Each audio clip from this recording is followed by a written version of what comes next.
Hi everyone. Recently I asked you guys to send in some questions. I'd love to answer them and kind of chat with you a bit.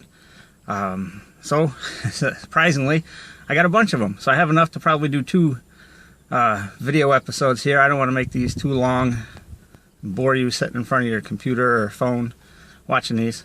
But I do want to get some information out to you and answer your questions. Thank you for those that have asked some questions. They were great. Keep them coming. I'll put out more posts and things, and just keep the questions coming. Either on the page, directly message me, that's fine. Hit me up on Twitter, whatever. I'm more than happy to answer questions, and I'm not an expert in any of this. I've just got the experience of doing this stuff in the gym and the nutrition for 20 some odd years. I read a lot of research, so I kind of study up on things. I don't just listen to the latest fad or whatever's popular around the gym or whatever that junk is.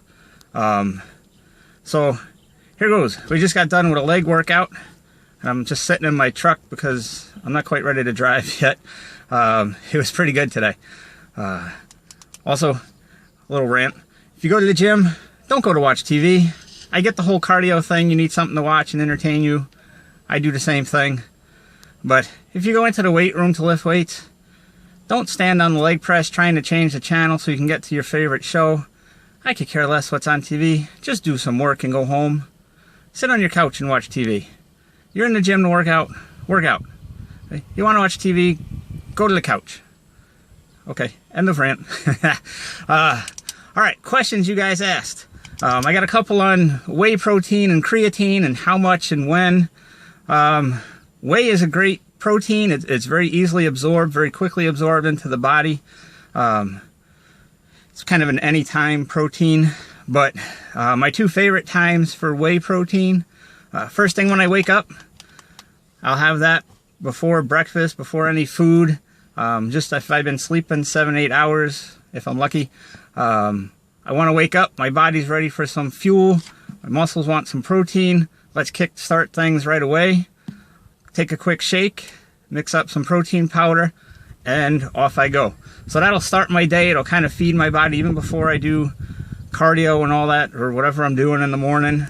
Usually cardio. Workouts I usually get in at night. But before breakfast, first thing I do when I get up is mix up some whey protein. The other time I'll throw in some whey protein, specifically whey protein, is right before a workout, believe it or not. I'll tend to have a pre-workout, and then right before I get into the gym or to the gym, the moment I'll eat an apple, and then some whey protein heading in.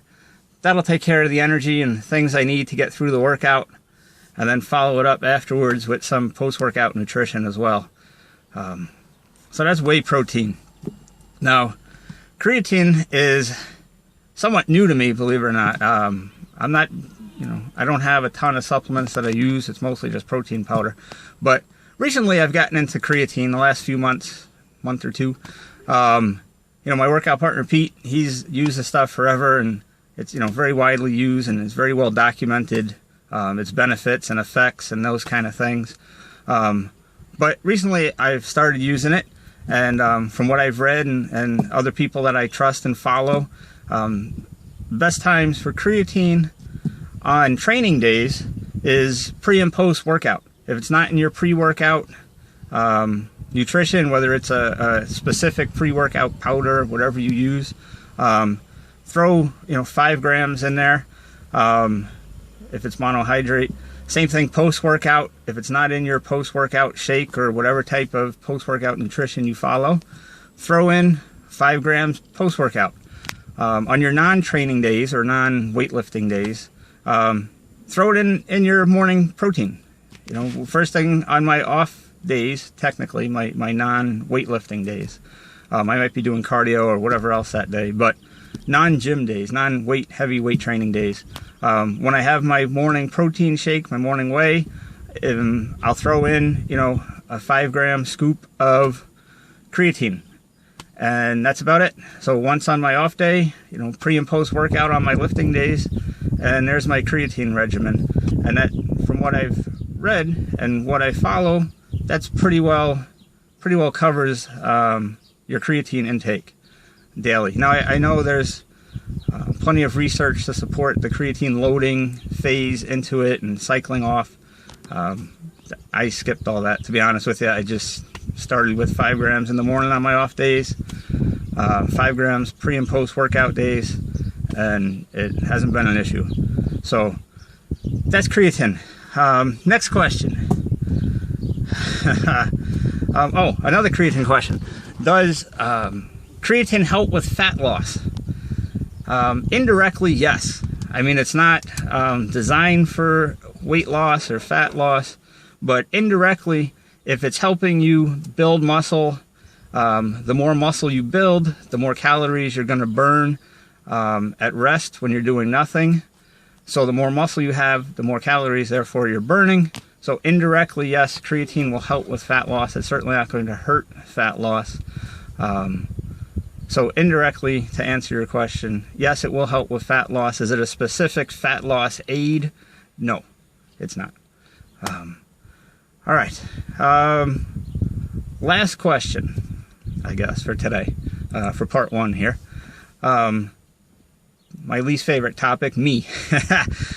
Someone asked about contest schedule and my favorite organizations and shows to compete in, my favorite workout music. So here goes. Last year I did 4 shows, 2 in the spring, 2 in the fall. This year I'm gearing up just for maybe definitely one fall show. The DFAC Worlds in Miami in November. I might hit one a little earlier in the fall before that, but I haven't decided on that yet. My focus has just been on one show. I discovered last year 4 shows for me, 2 fall, 2 spring, amounted to about a full year of contest prep, and not specifically dieting, but just preparation and conditioning, and that's a lot for me. Some people can do it week in, week out, and I'm amazed by that. I mean, because the guys I know that do that look phenomenal. And by guys, I mean guys and some of the women that compete too. I don't think I've got it in me to maintain that type of condition week after week for that long of a period.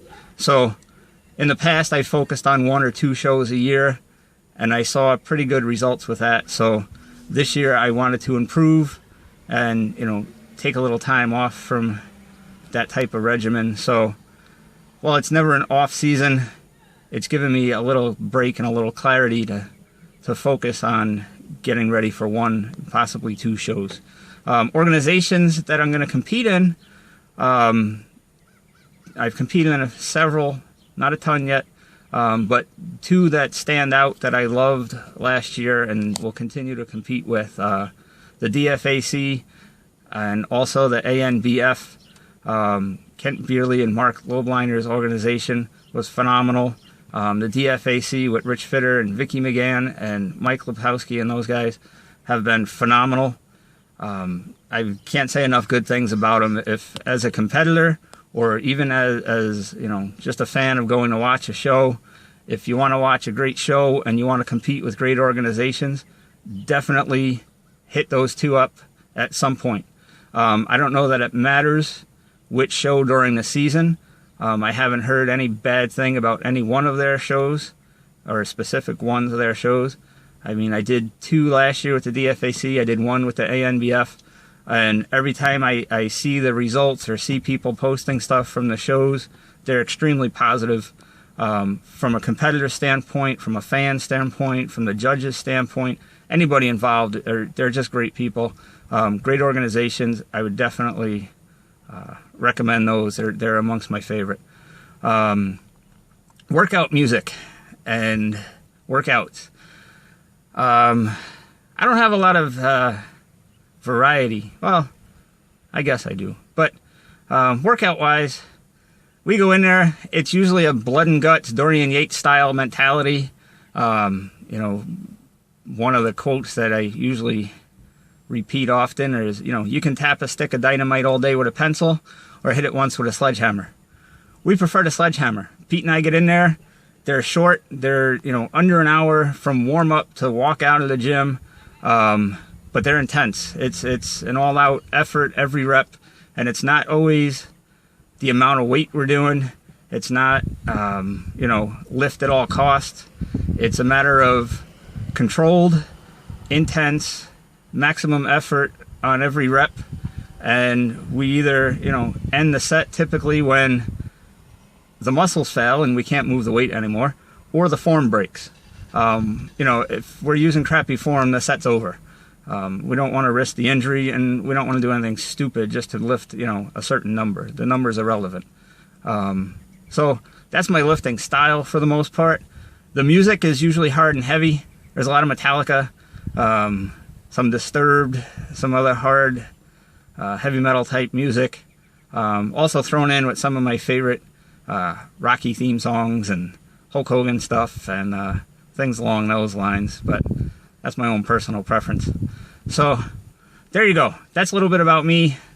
Enough chit chat for today. That'll be part 1. I will wrap up the next set of questions here and put out part 2 shortly. I hope you enjoyed this. Please ask more questions. I'm loving this stuff, so thank you. I love all the interaction on Facebook and on Instagram, and Twitter now has suddenly become a bigger venue for me, or chatting back and forth with people. So I'm loving it. Keep it up, please. I appreciate it, and I truly enjoy, you know, passing along whatever advice and help I can offer anybody. Like I said, I'm no expert. I've just got the experience and the passion to do this stuff, so I'm more than happy to help out. Keep it coming. Have a great day. Train hard. See ya.